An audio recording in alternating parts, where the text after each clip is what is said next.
hidup di dunia ini hanyalah sementara saja, sebentar, karena hidup kita dibatasi oleh ruang, waktu, dan umur, dan itu tidak bisa disangkal, ya. Ketika manusia tidak mau tahu, ketika diberikan nasihat-nasihat untuk mengingatkan jati diri dan kelak nanti tempatnya di akhirat, maka resikonya ialah dia akan pulang dalam keadaan kegelapan, dia pulang dalam keadaan kebingungan, dia pulang tanpa.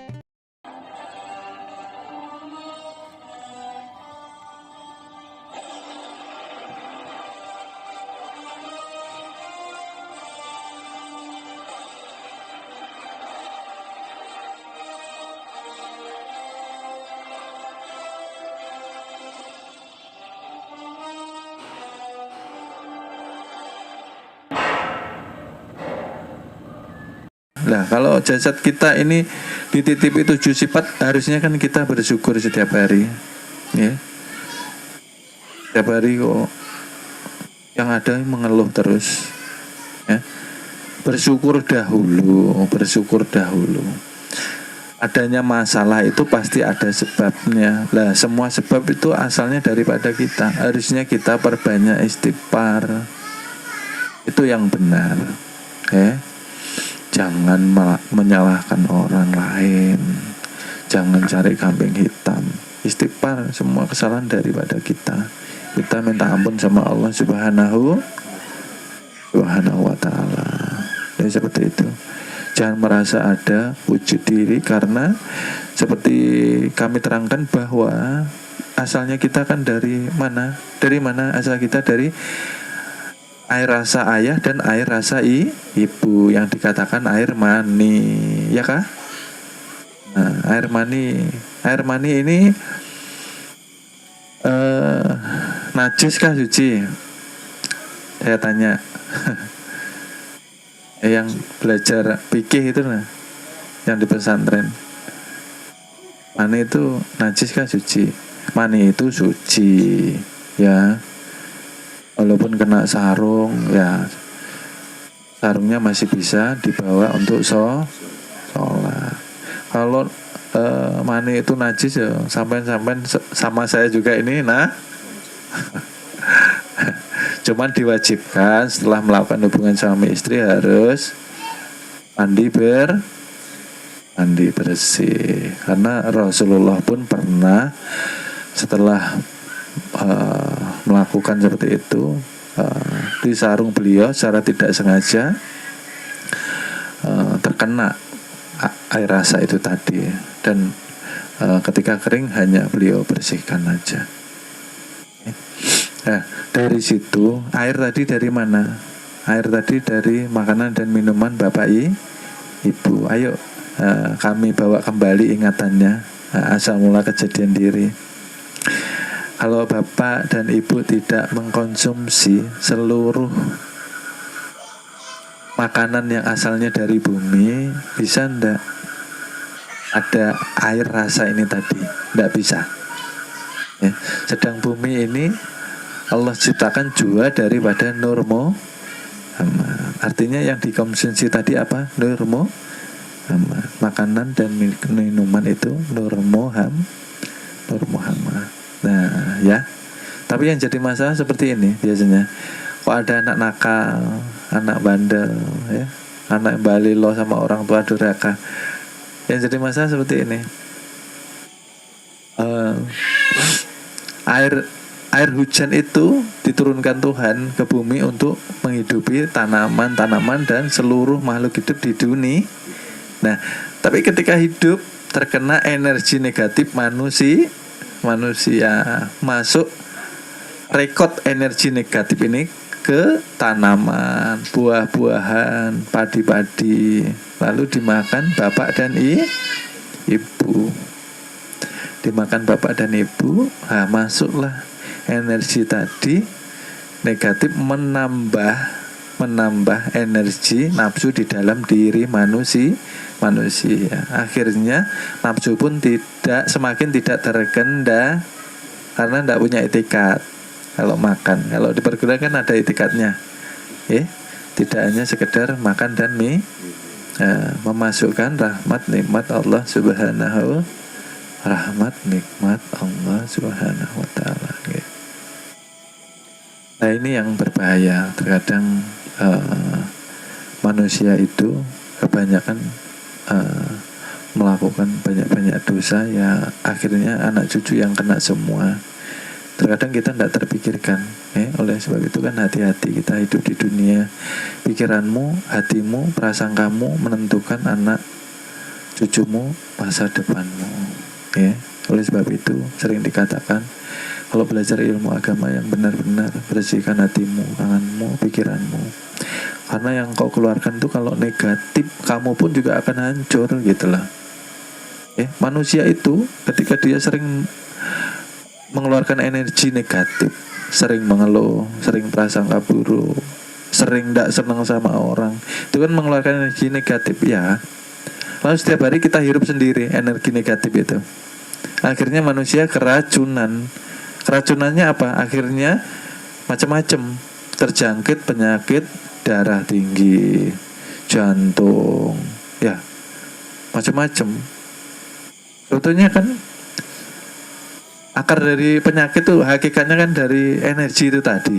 Makanya dikatakan dari pikiran. Pikiran yang mana? Pikiran yang energinya selalu negatif. Keluar dihirup, racun dihirup. Makanya orang tuh kalau penyakitnya parah artinya dahulunya sering mengeluarkan energi negatif. Ya terserah sekarang gitu loh. Perguruan sudah memberikan jalan kok yang terang sama murid-muridnya. Dipakai atau tidak itu kan itu terserah murid. Sudah ditunjukkan jalan. Setiap hari kan minta jalan yang lurus, jalan yang diridhai oleh Allah Subhanahu wa ta'ala. Ketika ditunjukkan jalan, ya monggo dipakai atau tidak gitu loh. Yang menentukan hidupmu kan dirimu sendiri gitu loh. Kacau atau tidaknya dirimu kan dirimu sendiri yang menjalani. Perguruan itu sudah betul-betul membimbing, betul-betul mengarahkan, betul-betul memperjuangkan, bahkan mati-matian ibaratnya. Tapi terkadang murid santai, slow. Ya itu kan resiko ya. Makanya dikatakan hidup ini sebentar loh.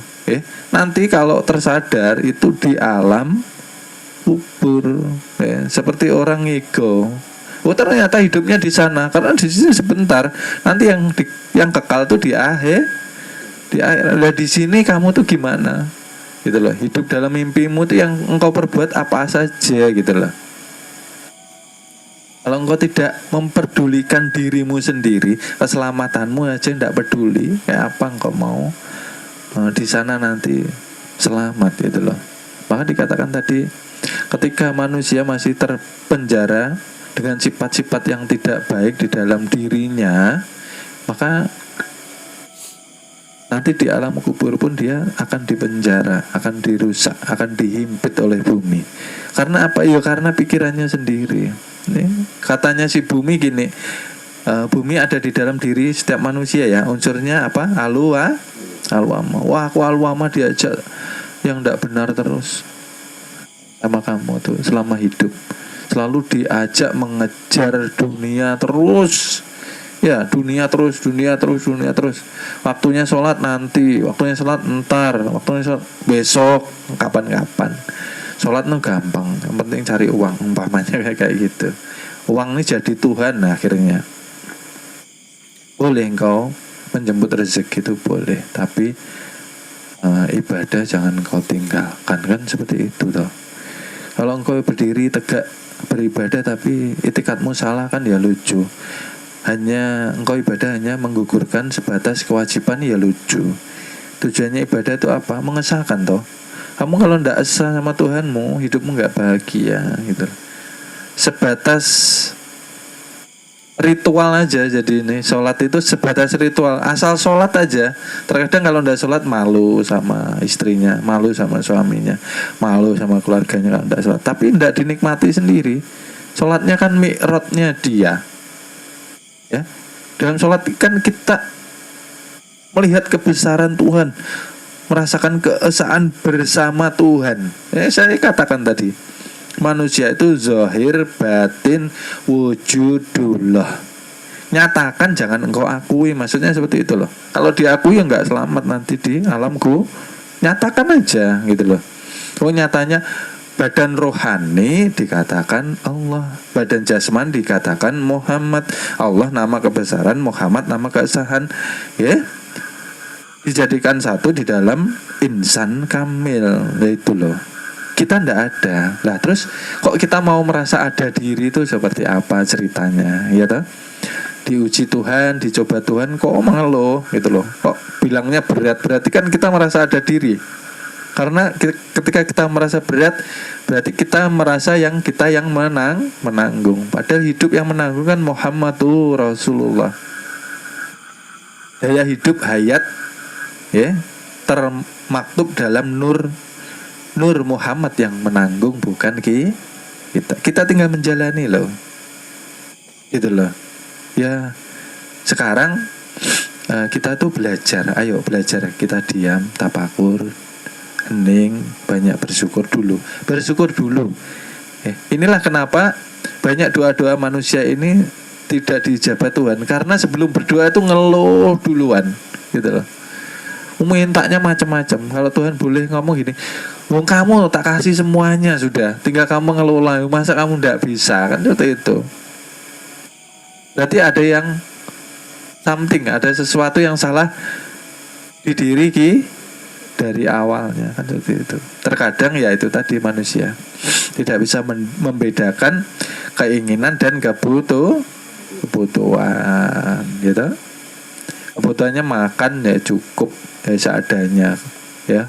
Kalau kebutuhan ya cukup, umpamanya makan tuh 15.000. Tapi kalau mengejar keinginan yo sampai akhirnya keluar uang sampai berapa? 50.000, 70.000. Padahal sama aja. Ini satu contoh kecil aja. Jadi kita yang memanagenya salah dari awal. Ya sekarang ditunjukkan jalan, perbaiki, kan seperti itu. Oke. Kendalikan gejolak nafsu ini, dikendalikan. Karena begini ya, manusia ini akar daripada kesengsaraan dan derita manusia itu karena tidak bisa memanage yang namanya energinya, gitu. Energi ini kalau jauh daripada Tuhan, dia akan merosot kepada energi yang paling rendah.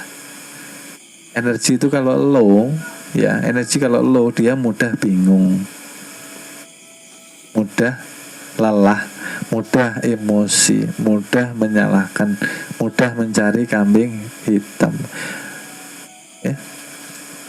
Berkeras hati, tidak mau mendengar nasihat,